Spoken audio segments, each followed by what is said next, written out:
말만 들어도 섬뜩한데요. 가장 이슈가 되는 부분은 AI를 활용한 공격인데요. 100% 안전이라는 것은 존재하지 않습니다. 어느 한 부분에서라도 보안이 뚫리면 침해 사고로 직결이 되기 때문입니다. 기술 발전과 사이버 안전, 공존할 수 있는 방법은 없는 걸까요? 안녕하세요, 조코딩입니다. 최근 사이버 보안 관련 이슈가 굉장히 많이 일어나고 있는데요. 카드사, 통신사, 인터넷 서점 등 뉴스에서 굉장히 많이 접하고 계실 것 같습니다. 그리하여 오늘은 대한민국의 사이버 보안을 책임지는 기관 한국인터넷진흥원 키사를 제가 직접 만나보았습니다. 키사에서는 사이버 위협을 막고 안전한 디지털 환경을 만들기 위해 다양한 팀들이 활동하고 있는데요. 그 중에서도 오늘은 공급망 안전정책팀, 위협대응정책팀, 정책연구팀 세 팀의 팀장님들을 직접 모시고 이야기를 들어보겠습니다. 네, 자기소개와 함께 담당 업무에 대해 간단히 말씀 부탁드리겠습니다. 네, 안녕하십니까.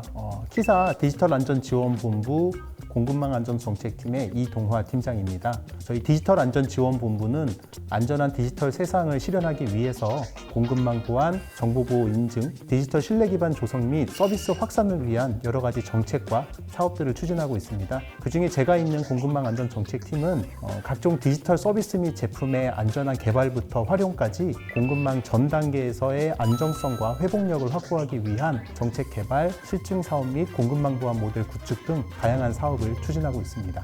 네, 안녕하십니까. 저는 정책연구실 정책연구팀의 김성훈 팀장입니다. 정책연구실은 키사의 이제 정보보호 디지털 정책 총괄 업무하고 법제 총괄 업무를 담당하고 있고요. 제가 맡고 있는 정책연구팀은 글로벌 정책 이슈 조사 분석 그리고 정보보호 디지털에 대한 선제적 정책 연구들을 수행하고 있고요. 또 정부의 이제 정책 기획 같은 것들에 대한 지원 업무, 그다음에 법률 자문, 그리고 정보보호 이제 각 분야에 있는 산하격 전문가분들과 이제 교류 협력, 그리고 대외 정책 요구에 대한 대응 같은 업무도 맡아서 하고 있습니다. 네, 안녕하세요. 디지털 위협대응본부 위협대응정책팀 배승건 팀장입니다. 제가 맡고 있는 일은 국민과 기업이 해킹으로부터 인터넷 서비스를 안전하게 이용하고 제공할 수 있도록 국내에서 발생한 침해 사고에 대한 대응과 예방 업무를 현재 수행하고 있습니다. 참고로 키사는 정보통신망 이용 촉진 및 정보보호 등에 관한 법률에 근거하여 설립된 공공기관으로서 해당 법에 근거하여 침해 사고 대응 및 예방 업무를 수행하고 있습니다. 네, 다양한 팀의 팀장님들 함께 해주셨습니다. 네, 아무래도 저에게 좀 가장 친숙한 분야는 공급망 안전인 것 같은데요. 네, 아무래도 저와 같이 이제 개발해 보셨던 분들은 한 번쯤은 들어보셨을 것 같습니다. 개발부터 관리까지 소프트웨어 전 주기에 걸쳐서 보안을 점검해야 한다. 이런 의미 아닌가요, 팀장님? 네, 조코딩님 역시 정확히 알고 계신데요. 대다수의 국민들께서 공급망이라고 하면 부품의 공급사, 제조사, 유통사처럼 원자재를 제품으로 만들어서 소비자에게 전달을 하는 일직선 구조를 떠올리실 겁니다. 하지만 요즘은 초연결 시대가 되면서 그 구조가 훨씬 복잡하고 다차원적인 생태계로 바뀌고 있는데요. 특히 디지털 제품이나 서비스는 소프트웨어가 핵심적인 역할을 하고 있습니다. 가전부터 자동차, 의료, 항공우주까지 거의 모든 산업이 소프트웨어 없이 돌아가지는 않습니다. 이러한 산업들을 유지하고 다양한 제품을 만들기 위해 분업화와 오픈소스 사용 등으로 소프트웨어 개발 속도가 빨라지고 있는데요. 그러다 보니 그 과정에서 공격자들이 노릴 수 있는 취약점도 함께 늘고 있습니다. 이제 공급망은 단순히 제품의 생산 단계가 아니라 공급망 그 자체로서 중요한 보안의 대상이 된 것입니다. 아, 그렇군요.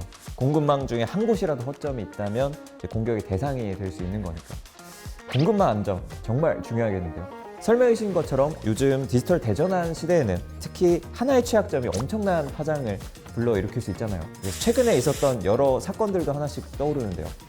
네, 맞습니다. 특히 올해 같은 경우에는 많은 국민들을 불안해하거나 또는 불편을 겪게 했던 굵직한 침해 사고들이 여러 발생을 했습니다. 아마 대다수 분들이 통신사의 고객 유심 정보 유출 사고와 온라인 서점 등에서 발생한 랜섬웨어 사고를 떠올리실 겁니다.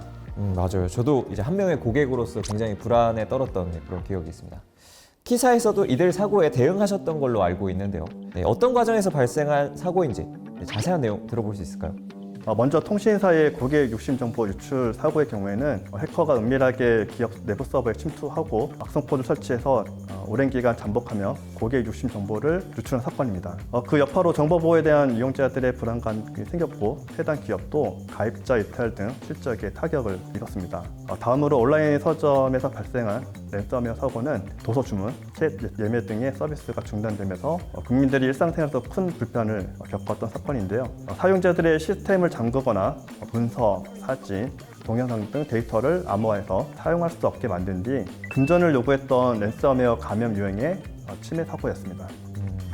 아마 영상을 보시는 분들이 이런 생각이 드실 수도 있을 것 같아요. 랜섬웨어를 걸렸다라고 하면 이제 금전을 주게 되면 다시 복구할 수 있는 거 아닌가? 라고 생각이 들 수 있는데 어떤가요?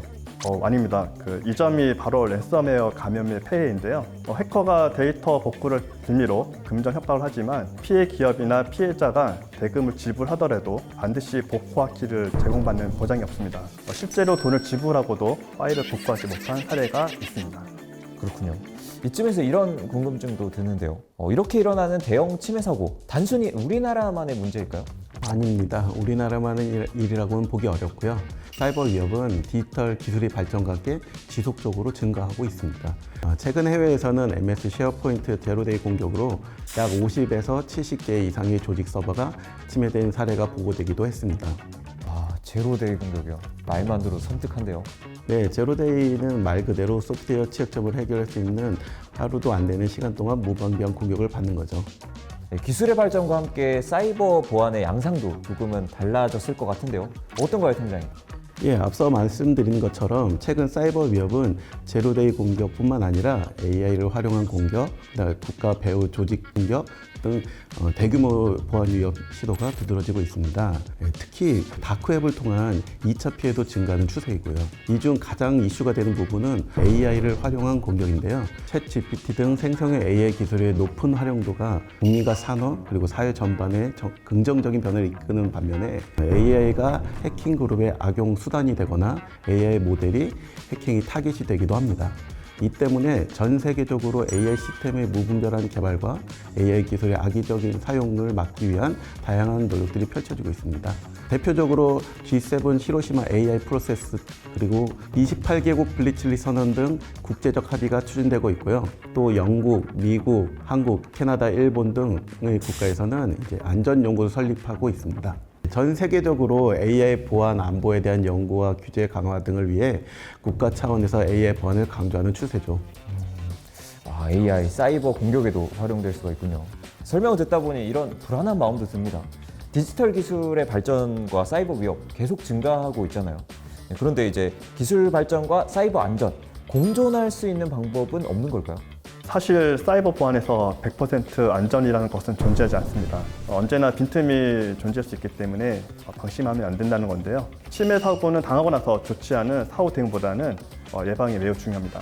대규모 또는 중대한 침해 사고가 발생하면서 사이버 보안 또는 정보 보호가 중요하다는 인식은 점차 높아지고 있지만 그럼에도 많은 기업은 침해 사고를 직접 당하기 전까지는 예방에 대해 절실하게 느끼지 못하고 또한 보안 투자에도 소극적입니다. 침해 사고는 단순히 사고를 당한 기업만 피해를 입는 게 아닙니다. 정보가 유출된다면 나도 모르게 가해자로 변질될 수 있고요. 또한 기업의 신뢰 하락 등 또 다른 추가 피해를 불러일으킬 수가 있습니다. 기술과 안전의 공존을 위해서는 무엇보다도 기업과 개개인이 사이버 보안에 관심을 가지고 또 투자를 아끼지 않는 게 무엇보다 중요합니다. 네, 저도 팀장님 말씀에 매우 공감하는데요. 특히 앞으로 많은 기관과 기업들이 AI를 실무에 도입하게 될 거라는 점에서 AI 보안의 중요성에 대해서도 강조드리고 싶은데요. 초연결 사이기 때문에 모든 네트워크 기반의 서비스들은 사이버 보안 위협으로부터 자유로울 수 없습니다. AI 모델이나 AI 시스템도 마찬가지입니다. 특히 AI 경우 성장이 먼저라고 여겨서 보안을 규제와 같다며 부정적으로 느끼기도 하고 선성장 후 보안이라고 해서 AI 보안 확보에 소극적인 경우도 많은데요. 하지만 보안에 대한 투자와 지원을 아끼지 않는 게 기업에서는 가장 좋은 선택이라고 저는 확언할 수 있습니다. 선제적 예방 체계를 갖춰야 장기적으로 더 많은 예산과 인력을 절약할 수 있기 때문이고요. 그리고 기업의 이미지도 지킬 수 있기 때문이죠. 소잃고 외약한 고치는 일이 없도록 AI 대전환 시대에 발맞춰 AI 보안 역량도 꼭 챙겨주시길 당부드립니다. 네, 예방이 중요하다는 설명은 기업과 기관 관계자 여러분들이 꼭 새겨주셔야 할 부분일 것 같습니다. 네, 그렇다면 구체적으로 어떤 보안 작업이 수행되어야 하는지 이동화 팀장님께서 설명 한번 해주실 수 있을까요? 네, 단순한 예방에서 나아가 사고가 나더라도 빠르게 회복할 수 있는 사이버 보건력을 확보하기 위해 기관과 기업에서는 공급망 안전에 집중해 주실 필요가 있습니다. 개발사와 공급사, 운영사 어느 한 부분에서라도 보안이 뚫리면 침해 사고로 직결이 되기 때문입니다. 보다 자세히 이야기를 해보자면 보안을 위해 개발사는 안전한 개발 환경을 만드는 게 임무겠습니다. 형상관리 시스템을 잘 관리하고 개발자들을 대상으로 보안 교육을 진행을 하고 빌드 환경을 보호하며 자동화된 보안 테스트와 외부 라이브러리 검증 등을 꾸준히 수행하는 겁니다. 미국 니스트의 SSDF와 같은 프레임워크도 이런 맥락에서 강조되고 있는 것입니다. 조코딩님도 오픈소스 많이 사용하시죠? 그럼요. 개발자들한테는 없어서는 안 될 존재입니다. 그렇죠. 개발자 개개인분들도 오픈소스나 라이브러리를 쓸 때 반드시 검증된 것을 사용하셔야 합니다. 또 SBAM이라고 소프트웨어 자재 명세서를 작성을 해서 소프트웨어가 어떤 오픈소스가 들어있는지 기록해 둔다면 신속한 위험 관리와 대응이 가능하겠습니다. 그리고 소프트웨어를 전달하는 공급사의 핵심 역할은 전달 과정에서 소프트웨어가 변조되지 않도록 무결성을 보장하는 것입니다. 코드 서명이나 해시 검증을 통해 소프트웨어가 원본 그대로 안전하게 납품될 수 있도록 해야 합니다. 마지막으로 운영사는 납품받은 소프트웨어를 안전하게 운영을 하고 관리하는 것이 중요합니다. 이를 위해서는 소프트웨어를 최신 상태로 유지하고 취약점이 발견되었을 때 신속히 대응할 수 있는 체계를 갖춰야겠습니다. 정기 점검과 비인가 변경 감시도 병행돼야 하고요. 공급망 안전이 잘 지켜질 수 있도록 K사에서도 꾸준히 노력하고 있는데요. 지난 7월 정보보호 주간에는 여러 기업들과 시큐어 바이 디자인 실천 선언식을 하기로 했습니다. 사고가 난 뒤에 대응하는 게 아니라 제품 설계 단계부터 보안을 내재화하자는 기업들의 의지를 한데 모은 선언식이었습니다. 앞으로도 더 많은 기업들이 공급망 보안의 중요성에 대해 관심을 갖고 필요성에 대한 공감대를 형성하기를 K사도 노력하겠습니다. 많은 기업 관계자분들도 안전하고 신뢰할 수 있는 디지털 미래 사회로 나아가는 길에 함께 해주셨으면 좋겠습니다. 네, 팀장님께서 공급망 안전을 지킬 수 있는 다양한 방법에 대해서 아주 자세하게 설명을 해주셨습니다. 네, K사는 정보보호 디지털 전문 기관이잖아요. 네, 정보보호를 위해 K사에서 하는 지원 사업을 이 자리에서 조금 소개해 주실 수 있을까요? 예, 제가 먼저 말씀드리겠습니다. AI 보안 관련해서 AI 버그 바운티를 소개해드리고 싶은데요. AI 버그 바운티는 AI 모델과 서비스를 대상으로 보안 취약점을 발견해 신고하는 사람에게 금전적인 보상이나 인센티브를 제공하는 사업입니다. 예, 이거는 이제 집단 지성을 활용해 다양한 보안 취약점을 효과적으로 발견할 수 있을 뿐만 아니라 AI 보안에 대해서 전반적인 인식도 함께 제고하는 데 기여하고 있습니다. 공급망 보안 관련해서는 25년도에 신규 사업으로 추진하고 있는 공급망 보안 모델 구축 지원 사업을 소개해드리고 싶습니다. 이 사업은 글로벌 공급망 보안 규제에 대비하는 민간 기업들을 지원하기 위한 사업인데요. 개발 공급 기업을 대상으로 S범을 생성하고 분석하기 위해 필요한 필수 설비 지원뿐만 아니라 공급망 보안 강화를 위한 관리 체계를 구축할 수 있도록 지원하는 사업입니다. 촬영하고 있는 현재 금융, 교통, 의료, 보안 등 4개 분야의 8개 과제를 선정하였고 연말까지 이들 기업과의 긴밀한 협조를 통해서 공급망 보안 체계의 시범 운영 및 확산을 추진할 예정입니다. 이 사업을 통해서 국내 상황에 기반한 독자적인 공급망 보안 모델을 구축하고 이를 통해 글로벌 보안 규제를 선제적으로 대응해 나갈 수 있는 경쟁력을 확보해 나갈 거라고 기대하고 있습니다. 네, 저는 침해 사고 발생 원인을 크게 2가지 관점으로 소개해드리고 각 상황에 적합한 지원 사업을 추천해드리고 싶습니다. 첫 번째는 해킹을 목적으로 하는 악성 이메일을 의심 없이 열람하는 보안 인식 미흡과 두 번째는 기업에서 운영하는 시스템 및 소프트웨어 등에 대한 보안 패치 미적용 또는 이제 제조사의 지원 또는 보안 업데이트가 중단된 시스템 또는 소프트웨어 사용 마지막으로 보안 설정 미흡 등을 꼽을 수가 있습니다.